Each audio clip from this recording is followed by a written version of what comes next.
What day is it today, Bob? Hello.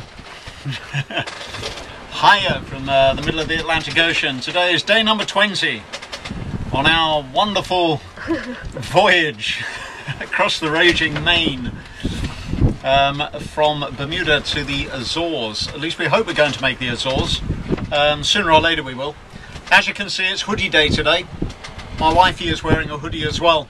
It's a little bit cooler, and actually after spending quite a bit of time in the Caribbean, or the Caribbean to our American buddies, and in Bermuda, which was very humid at this time of year, it's quite refreshing. So our story of sailing has been one of great frustration. We actually made about 93 nautical miles on the GPS. But the reality is we only made 29 nautical miles good towards our destination. The reason for that is very simple. We're headwinded. Wind's coming from the wrong direction. And I think, as we said yesterday, we can thank, to a large extent, we can thank Hurricane Gordon for that. He tracked south of us, but then curved a little bit north. I actually tracked a little bit north. He didn't curve, he tracked a little bit north and impacted the southern end of the Azores. And that's created some headwinds for us, and we've got a couple of other low pressures lurking out here somewhere, which are conspiring to keep the winds pretty much on the nose for us. So probably about 8 or 10 hours ago we started to adopt a tactic of it's called short tacking, and I dare say a lot of you guys know about it. Quite simply, you have a choice. So the wind's coming at you from a certain direction and you can't get into the wind. You can either go a long way over there on the one tack until you can lay your destination on the other tack, and then you lay your destination. So it's just two big tacks.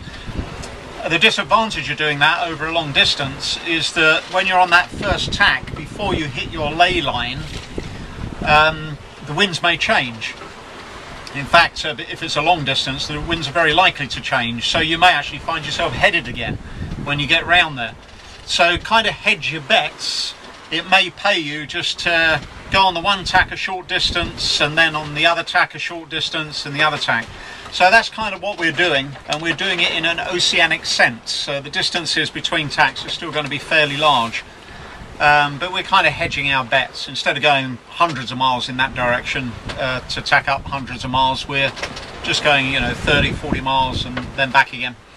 Bottom line, the way you do that, or one way of doing it, is to look at your destination, look at your current position, and then draw a couple of lines from the destination, one of them 5 degrees to the one side of your position, and the other one 5 degrees to the other side.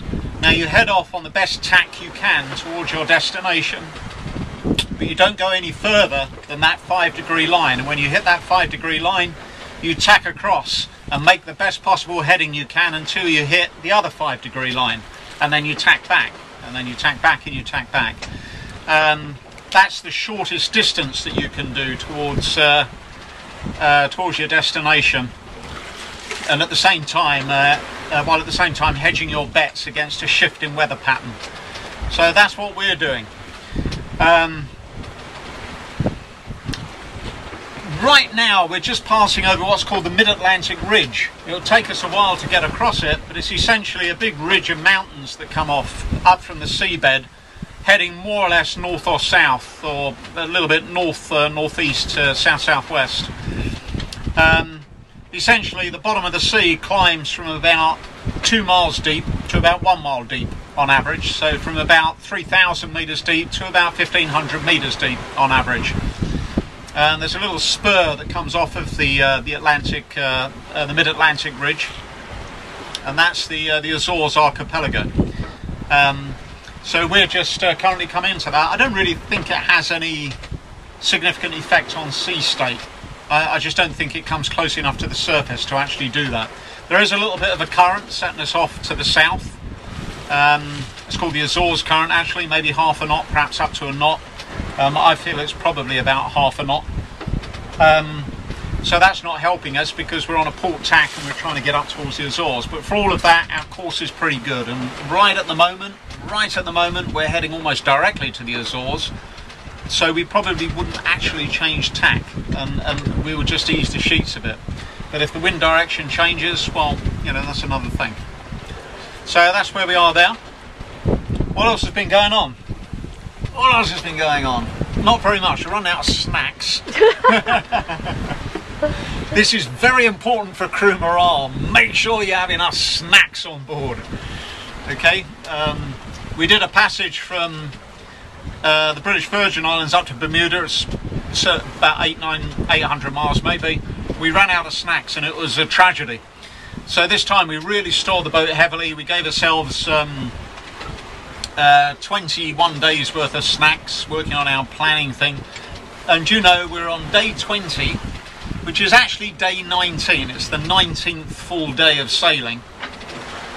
So we still have a couple of days to go before we're beyond our planned schedule. We will be beyond our planned schedule. We don't know by how much, but probably by a couple of days, I suspect. But really, we figured next time we'll lay in about an extra 50% worth of snacks. And water, and diesel fuel, and morale. We'll lay in an extra 1/3 at least, and possibly 50% extra morale, which we can break into as a contingency. The other things that are going on board, well, cat dandruff. Has your cat ever had dandruff? Our cat never has, but now he has. Is it scurvy? Is he not getting enough lime juice? I don't think so. Actually what it is, it's salt in his fur. It's salt crystallizing from the sea air in his fur, and probably where it's got a little bit wet once or twice. And it's now coming out. It's very, very fine white powder, and it is just like dandruff. But if you taste it, why would you taste cat dandruff? It's a guy thing. It's a guy thing. You taste it. It tastes of salt. So it's just salt crystallizing from the air. So the cat has dandruff. We saw a container ship about an hour ago, didn't we? Yes. Quite a big one. I figured that there's at least a couple of thousand containers on there.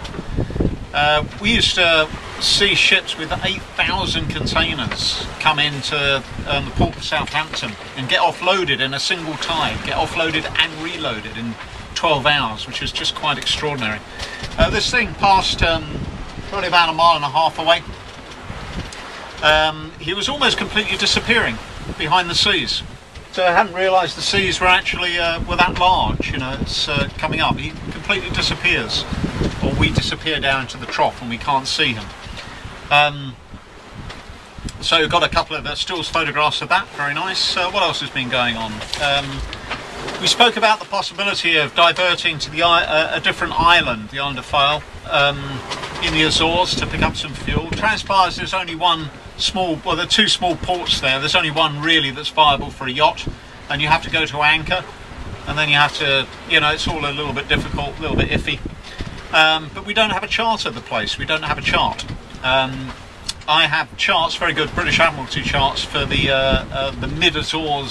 Middle Azores Islands, which include the island that we're headed for.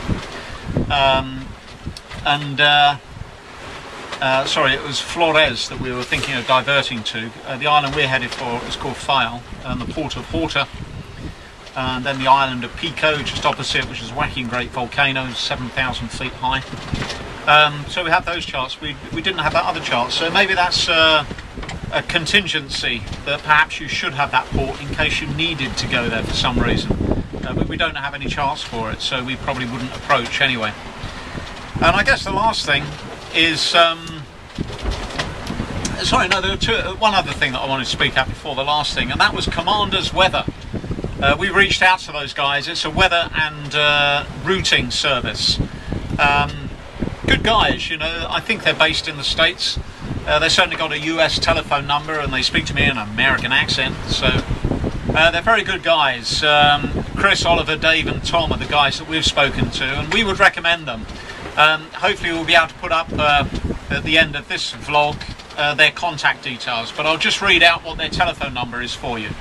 It's international dialing code, so +1 for the United States, +1 603 882 6789.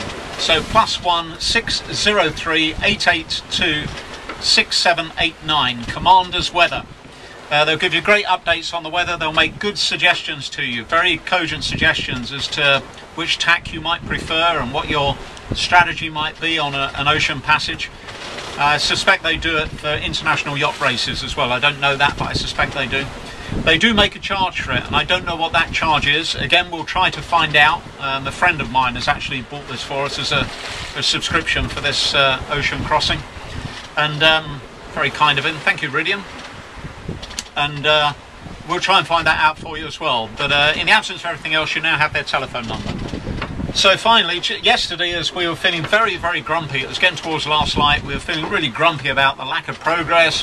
You know, it was floundering around, the boat's hardly moving, so I'm doing a couple of knots. It's kind of all very frustrating. And then just suddenly a few dolphins popped up alongside us. And we immediately perked up. And a few minutes later, there were maybe 15 of them, something like that. And they spun around the yacht, they jumped, and then amazingly fast, they just suddenly all shot off in the same direction, and more or less all of them jumped out of the water at the same time. Like, zoom, like super dolphin. Woo! Super bottlenose, whatever I am, dolphin. Yay, woo, woo! And it cheered us up no end, it really did. So as I'm speaking now, there is a shearwater or something. He's circular. They don't come very close, but he's majestically diving beneath the waves and appearing again. And I guess on that note, we'll leave you for today. There's always something going on the ocean. If nothing else, there are the waves. And Nikki's going to show you some waves in that direction. They probably won't look big on the camera, but they look big to us, which is why we're wearing a little harness, because we're scaredy cats. No white crest, so it's not really that bad. Thanks for listening, and we'll speak to you again hopefully tomorrow. Bye for now.